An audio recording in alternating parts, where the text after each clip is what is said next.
My parents disowned me after I got pregnant. Now after 10 years my father has cancer and wants to reconnect. At 16 I slept with my good friend Jared. He was 19 and illiterate and the condom broke and my daughter was created. My parents, who were great until this point, didn't like that, hated Jared, and wanted me to get an abortion. I couldn't bring it over myself and I wanted to keep the baby. Of course my parents told me to pack my stuff and leave the house and their lives. So I did. I went to my friend Jared's house and his parents took me in. They weren't thrilled but they said that we all had to help as a new family member was in the making. In that time my friend and I started to develop feelings for each other. I had my daughter and about 2 months later, Jared's brother came back into their lives. He was a recovering heroin addict. As we had the baby, my mother-in-law told him he could not stay with us. Eventually they let him stay more and more and he was spending nights until he had a relapse and stole a bunch of stuff. My parents got wind of that.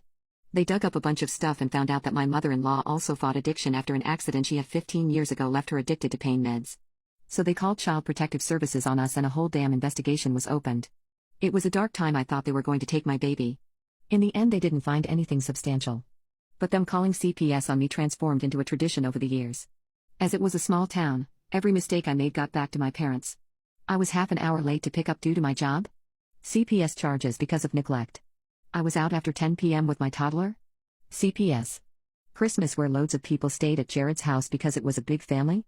CPS because many strange men were there. They eventually stopped it because they were fined for calling them on me unnecessarily.